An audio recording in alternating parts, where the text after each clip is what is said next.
Secondo uno studio fatto da scienziati che si occupano della pulizia della casa, delle cose pericolose, di tutte queste cose, diciamo, in generale, è emerso che ci sta una cosa addirittura più sporca delle feci che tutti quanti abbiamo in casa e la usiamo molto spesso.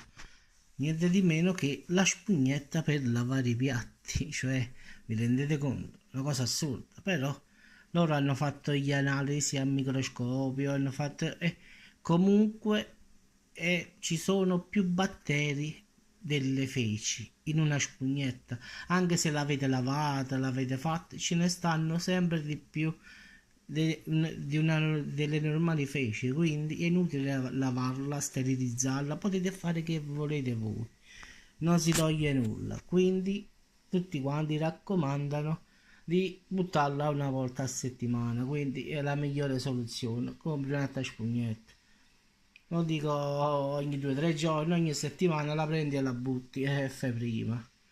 Guarda, è chiaro, io non la tocco più allora. E come faccio con le mani i piatti, faccio prima. Comunque, a parte gli scherzi, sembra una scemeria, ma è così. E allora ragazzi, una volta a settimana, spugnetta nuova. Ciao a tutti e buona giornata. Ciao ragazzi.